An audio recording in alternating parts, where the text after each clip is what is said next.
많은 분들이 이제 이 잘못된 질문에 빠져 있는 것을 봅니다. 언제 더더욱 그러냐면 문제와 상황이 올 때 그렇죠. 근데 반드시 하나님은 이 문제를 통해서 저와 여러분에게 하나님의 계획과 뜻을 이루십니다. 여기에는 응답도 있고 축복도 있겠죠. 그러면 이 속에 하나님께서 우리에게 원하시는 게 뭐냐? 이 속에서 하나님은 우리에게 편집되길 원하시는 게 있어요. 그 설계되길 원하시는 게 있고 디자인되길 원하시는 것이 있습니다. 이것을 두고 오늘 베드로가 중요한 응답을 받는 현장인데 베드로는 또 잘못된 질문을 합니다. 그때 예수님께서 뭐라고 하시냐면 도대체 너랑 그게 뭔 상관이냐? 저는 이걸 읽으면서요. 베드로는 예수님께서 분명히 또 나타나셔서 사랑한다고 고백했는데 또 관심이 또 다른 데 가는 거예요. 네. 여러분들은요. 진짜 여러분의 관심 이걸 점검할 수 있는 여러분 중요한 비밀이 오늘 회복되셔야 됩니다. 분명히 예수님께서 제자들을 부르셨잖아요. 그 부르시고 나서 그들과 어떻게 하셨습니까? 공생의 기간 동안 함께 하셨죠. 이 공생의 기간 동안 예수님께서 하신 모든 부분은 무엇을 위한 거였습니까? 그리스도라는 단어를 깨닫게 하기 위해 하셨어요. 그래서 완전 잘못된 것들을 전부 이 틀린 각인을 바꾸셨죠. 여기 대해서 모든 부분에 말씀과 또 하나님의 의미를 전달하셨습니다. 그래서 제자들에게 뭘 확인시키셨냐면 하나님이 진짜 하나님의 이 집중하는 하나님께 어떻게 보면 하나님께 집중하는 힘이죠. 이 부분에서 공생의 기간 동안 말씀을 주시고 확인을 시키셨죠. 그래서 전부 뭐였냐면 믿음의 역사를 하나님은 보게 하신 겁니다. 그래서 우리가 회복해야 될 바른 믿음이 뭐냐? 오늘 주일 2부 때는 강한 믿음이라 했는데 주신 것을 확인하는 거예요. 더 정확히 말하면 하나님의 것을 확인하는 거죠. 이게 이제 우리에게 편집돼야 되는데 베드로를 향해서 하나님께서 공생의 기간 동안 함께 하신 겁니다. 근데 베드로가 뭐 합니까? 부인을 하잖아요. 여러 가지 분위기와 상황 속에서 소녀 앞에서 예수님을 부인하고 도망칩니다. 근데 그거 아십니까? 예수님은요 일체 찾아오셔서 베드로에게 너 왜 그랬어? 책망치 않으십니다. 오히려 그 베드로를 향해서 하나님이 예수님께서 원하시는 질문을 하죠. 그게 뭐였습니까? 내가 나를 사랑하느냐? 몇 번 하셨습니까? 3번 하셨죠. 이 3번은요 완전수예요. 어떤 분은 그러더라고. 베드로가 예수님을 3번 부인하지 않았냐? 그래서 예수님도 3번 확인하신 것이다. 이거는 잘못된 해석이고요. 진짜는 뭐냐면 왜 3번 질문하셨을까요? 여러분 한번 생각해 보세요. 내가 잘못했는데 아는데 내가 잘못한 사람이 뭘 잘못했냐? 라고 물을 때 어떻게 됩니까? 질문을 들으면 들을수록 어때요? 할 말이 사라져요. 그리고 오히려 아무 말도 못하게 되어지죠. 침묵하게 됩니다. 침묵하게 되죠. 베드로도 그 상태가 간 거예요. 그게 뭡니까? 베드로의 가장 뭘 보신 거예요? 진실한 고백을 듣길 원하신 거였죠. 진실한 상태, 진실한 고백, 이걸 확인하신 겁니다. 우리는 실수하면 막 너 왜 그랬어? 네가 어떻게 나한테 그럴 수 있어? 막 이럴 수 있잖아요. 근데 예수님은 전혀 그러지 않았어요. 예수님은 전혀 한 번도 베드로한테 너 왜 그랬어? 라고 안 했다니까요. 우리는 왜 그랬어? 막 취조하기 바쁘잖아. 왜 그랬어? 막. 저는 저희 딸들에게도 막 얘기하죠. 왜 그랬어? 취조하기 바쁜데 예수님은요 단 한 번도 베드로에게 그러지 않았다니까요. 그냥 뭐라고 하십니까? 내가 나를 사랑하느냐. 자, 여러분은 옆에 분이 실수하더라도 왜 그랬어? 이러지 말고 예수님을 사랑하십니까? 하나님을 사랑하십니까? 네. 그래 질문할 수 있는 분들이 되셔야 돼요. 그래서 누가 막 나한테 시비 걸잖아요. 그러면 예수님을 웃으면서 예수님을 사랑하십니까? 하나님을 사랑하십니까? 이렇게 얘기할 수 있어야 된다니까. 그게 여유예요, 여유.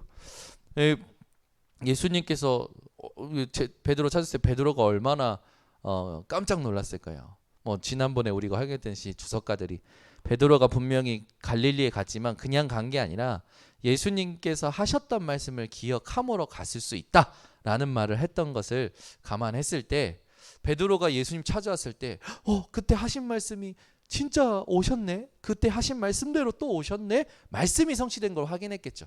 감사했겠죠. 그런데 자신의 믿음이 약한 것 때문에 시험에 빠질 수 있었단 말이에요. 그런데 그 부분에 예수님께서는 못을 박았던 것이 아니라 그 부분이 전혀 상관없이 예수님이 주신 복음을 가진 자, 생명을 가진 자, 그리고 예수님을 사랑하는 것이 맞는지를 확인하셨죠.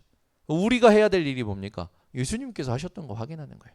그래서 우리는 누가 무슨 실수를 해도 그 사람이 복음 가졌는지, 예수 생명 가졌는지, 예수님 사랑하는지를 확인하는 게 우리가 해야 될 거지. 그걸 뭐 시시비비를 가리고 이게 잘못됐으니 이걸 고쳐야 되고 저게 잘못됐으니 저게 고쳐야 한 명도 못 살립니다. 그렇게 해가지고 단 한 명도 못 살려. 그렇게 할 거면은 밖에 나가서 저 사람들이 하는 거 하면 되고, 복음 가진 교회는 그렇게 하는 게 아니죠. 복음 가진 교회는 계속 그 사람에게 뭘 확인시켜줘야 됩니까? 그 어떤 것도 상관없는 그리스도의 사랑과 그리스도의 생명과 그리스도의 힘을 확인시켜줘야 된단 말이에요. 예수님이 그걸 보여주신 거죠. 그러니까 이게 어디에서 딱 이제 시작이 됩니까? 감난산에서. 그죠? 딱 시작이 되는 거예요. 며칠 동안, 40일 동안 하나님 나라의 일에 대하여 설계가 시작되는 겁니다. 맞네. 하나님의 나라의 일이 그리스도 하나님의 나라 성령 충만, 반드시 예수님께서 40일 동안 감난산에서 그 부분에 대해서 세팅을 해주셨겠죠. 결국 베드로는 이 응답을 가지고 뭐 했습니까? 오로지 기도하기에 힘쓴 거예요. 마가의 다락방에서. 그죠? 이걸 가지고 기도를 하기 시작한 거죠. 계속. 그게 이제 마가의 다락방에서 이루어지죠. 여기 때 10일 동안 기도했을 뿐인데 무슨 일이 일어나냐면 오순절날 맨날 똑같던 오순절이 아니에요. 이제는 성령의 충만함이 임하죠. 완전 새 사람이 된 거예요. 저와 여러분이 새 사람 된다는 게 뭔지 아십니까? 나라는 게 사라지는 게 새 사람 되는 거예요. 내 생각, 내 경험, 내 지식, 내가 사라지니까 새 사람이 돼요. 어떤 새 사람입니까? 완전 성령에 충만한, 하나님께 완전 말씀에 사로잡힌 베드로가요. 이랬던 베드로가 그 오순절날 그 방언의 역사와 그 많은 사람들이 모인 현장에서, 하나님이 준비하신 현장에서 설교를 합니다. 그 명설교가 나오죠. 근데 이게 명설교가 아니라 살아있는 말씀이 증거가 되는 거예요. 살아있는 말씀을 증거할 때 뭘 얘기합니까? 구약에서부터 신약, 예수 그리스도의 죽으심과 부활과 승천과 재림까지 그리스도, 하나님께서 그리스도 통해서 우리에게 주신 모든 구원의 서정을 베드로가 탁 전파합니다. 그때 일어난 숫자가 뭡니까? 제자의 수가 3,000이에요. 그때 일어난 숫자가 제자의 수가 3,000이라니까요. 근데 이게 끝난 게 아니죠. 여기 보니까 그 성경을 보면요, 날마다라는 부분이 나옵니다. 날마다. 날마다 제자의 수를 하나님께서 날마다 구원받는 자들을 더하시죠. 그리고 나오는데 그 뒤에 일어나는 일들 여러분 잘 아시겠지만 안진뱅이가 일어나요. 베드로는 그냥 뭐라고 합니까? 내게 있는 것으로 내게 주노니 곧 나사렛 예수 그리스도로 일어나 걸으라. 가지고 있는 것을 전달했어요. 완전히 세팅된 것을 전달한 거죠. 근데 거기에 하나님의 역사로 안진뱅이가 일어나서 이제 베드로와 함께 재판장에 섭니다. 그 재판장에서 베드로가 고백하잖아요. 뭐라고 합니까? 지금 무슨 말하냐? 이 사람을 내가 세운 게 같이 말하는데 그게 아니다. 왜 우리를 주목하냐라고 얘기하고 이제 대제사장과 서기관들이 도대체 누구의 이름으로 그리고 그 이름 말하지 말라고 하지 않았냐? 이제 재판을 하니까 사도행전 4장 12절에 다른 이로서 구원 얻을 수 없는 걸 모르냐라고 얘기를 하죠. 자, 그러면 우리가 이런 쭉 여정을 봤을 때 오늘 말씀 제목이 뭐냐면 내 어린 양을 먹이라는 거예요.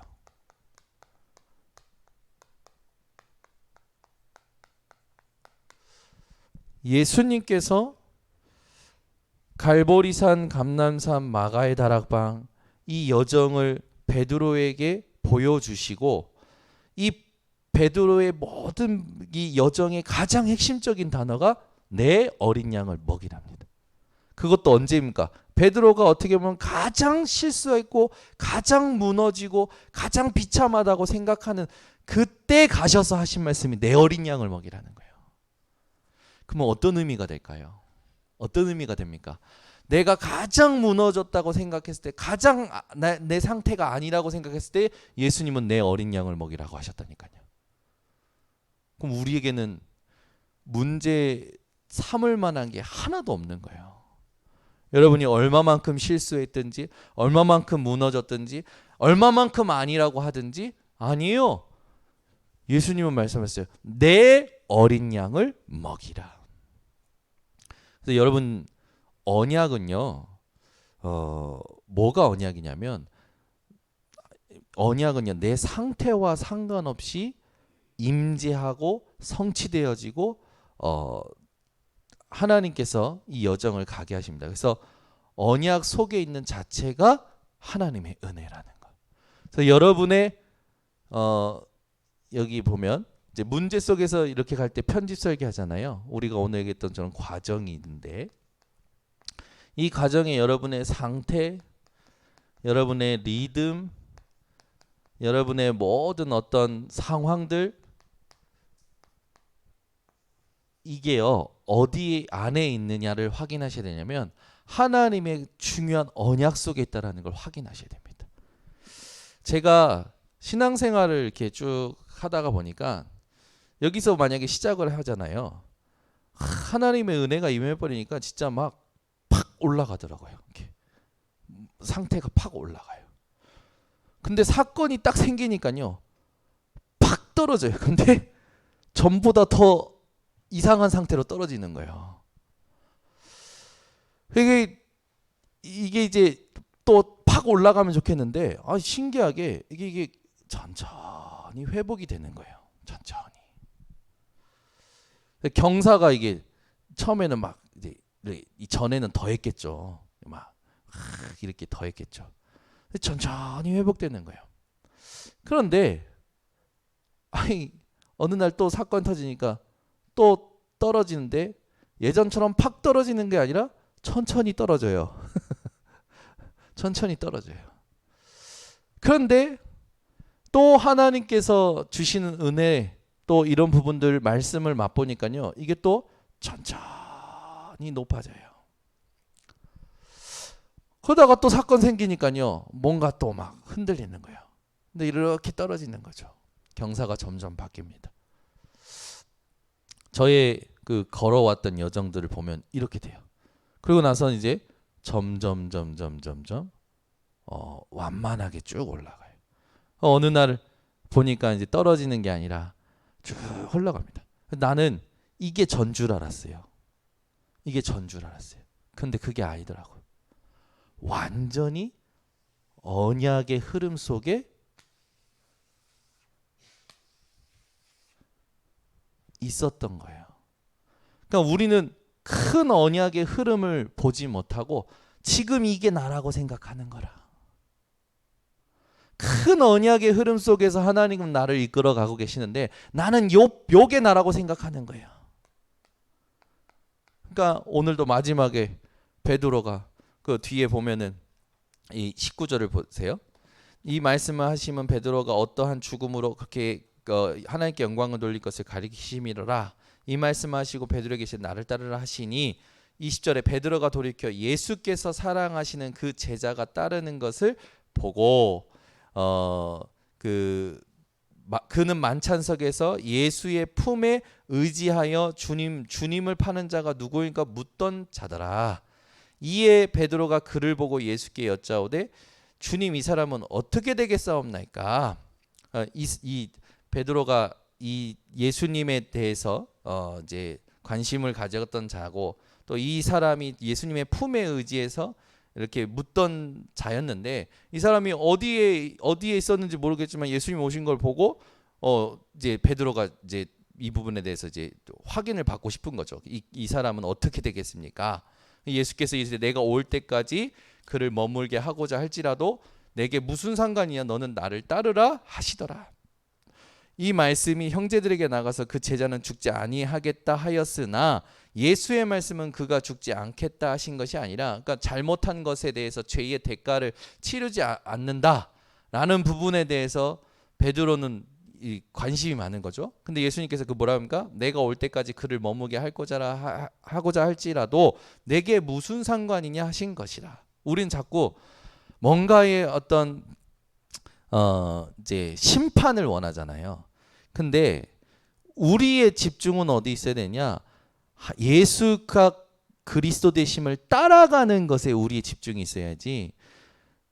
일의 결과의 여부는 하나님의 손에 있기 때문에 그 부분을 두고 우리가 속을 필요는 없다는 겁니다. 그래서 우리 번성교회 이 시간에 계신 여러분들은 지금 여러분이 여기라고 생각할 수도 있고 여기라고 생각할 수도 있고 전보다 낫다, 전보다 못하다, 지금 옛날보다는 조금 덜하다, 더하다 뭐라고 생각하는 어떤 뭔가가 있을 겁니다. 상태, 리듬, 상황이 있겠죠. 그런데 이 모든 게 하나님의 언약의 큰 흐름 속에서 지금 가고 있다라는 걸. 그래서 우리는 이미 하나님의 큰 언약의 흐름 속에 인도받고 있는 이 응답을 받고 있기 때문에 여러분들은 절대 속지 마시고 정확한 질문을 하셔야 됩니다.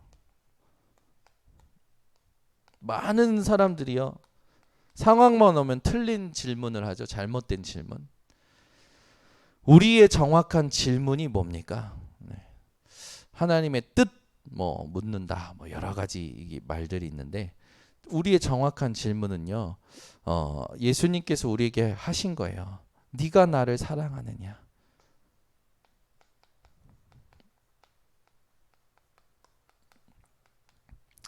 한번 여러분 진짜 이렇게 막 여러분 안에 못 견디는 부분이 있잖아요.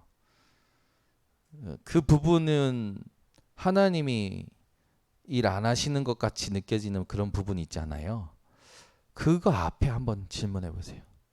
그 앞에서 나는 이 문제 앞에서 하나님을 사랑하는가, 이 문제에 더 영향받고 있는가, 그리고 이 문제가 과연 문제인가, 좀 진짜 질문을 좀 하셨으면 좋겠습니다. 왜냐하면 이게 안 되기 때문에 여기서부터 많은 생각들이 복잡해지는 거예요. 그래서 생각이 많아지면 여러분들이 피곤하게 되겠죠. 그래서 오늘 그 문제로부터 계획까지 쭉 인도받을 때 베드로가 가장 어떻게 보면 비참한 시기에 업으로 있을 때는 아니죠. 업으로 있을 때가 아니에요. 예수님을 그렇게 따라다녔고 예수님께 배반 안 하겠다고 막 맹세까지 하고 다 했는데 예수님 잡히시고 고난 받으시는 거 보고 부인하고 도망갔단 말이에요. 얼마나 비참함인가. 근데 그때 예수님께서 찾아오셔서 제일 중요한 메시지를 하십니다. 그 전까지는 말씀 안 하시다가 제일 중요한 말씀을 하셔요. 예수 그리스도의 하실 사역을 위임하시죠. 완전히 위임하십니다. 내 어린 양을 먹이라. 그 우리 번성교회 성도님들이 절대로 놓치지 말아야 될 거. 하나님은 예수 생명 가진 자를 찾아가십니다. 절대 찾아가시고요. 하나님은 예수 생명 가진 자에게 성취될 미션, 성취될 말씀을 반드시 주시는 거. 이거 놓치지 않으셨으면 좋겠고요. 반드시 그렇게 하시는 이유가 뭡니까? 베드로가 아니면 영적 문제를 막을 수 없기 때문에. 네. 베드로가 아니면 영적 문제를 막을 수 없는 거예요. 저와 여러분이 아니면 이 시대에 앞으로 올 영적 문제 막을 수 없기 때문에 우리는 아니라고 생각하는 때에 하나님은 찾아오셔서 가장 중요한 미션을 주시는 겁니다. 우리 그러잖아요. 내가 좀만 더 젊어서 하나님 복음을 깨달았으면 얼마나 좋았습니까? 왜 내가 하나님 지금 발도 지금 제대로 안 움직이고 지금 머리도 제대로 안 돌아가고 이러는데 복음을 이제서야 깨닫게 하십니까? 그럴 때 있잖아요. 여기는 안 그러잖아요. 여긴 젊으니까. 근데 제가 볼 때는 우리 특히 중직자분들은 그런 말씀을 많이 하셔요. 왜 하나님 조금 내가 좀 머리 팍팍 돌아가고 내가 그럴 때 복음을 좀 깨닫게 하시던가. 내가 막 좀 힘 있을 때 막 복음을 깨닫게 하시는 거. 왜 이제서야 하나님 내가 이렇게 복음 깨닫고 이제 쓰임 받게 하나님 나 이제 파이예요 파이. 이러시는 분들이 계셔. 아니에요. 우리가 그 부분을 하나님이 바꿔내기를 원하십니다. 그래서 왜 모세를 80세에 하나님이 쓰셨을까요? 그 질문 진짜 하셔야 돼요. 왜 하나님께서 아브라함에게 100세의 아들을 얻게 하셨을까요? 우리는 자꾸 기준이 어디 있냐면 하나님께 있지 않고요. 현실에 자꾸만 기준을 둡니다.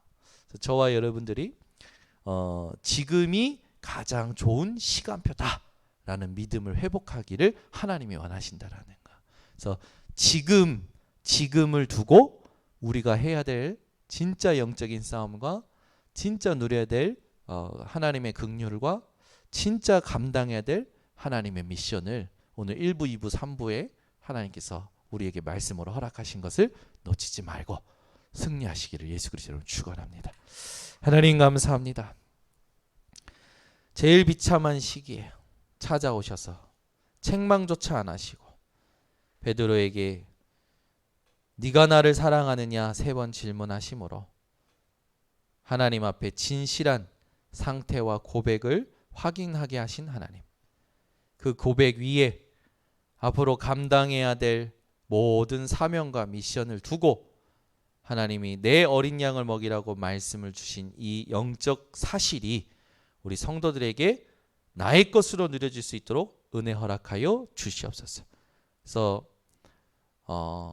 현실과 지금 상황에 매인 하나님 기도가 아니라 지금 하나님이 나에게 허락하신 모든 것이 충분하고 완전함을 그리스도 안에서 고백할 수 있는 전도자들 되게 하옵소서.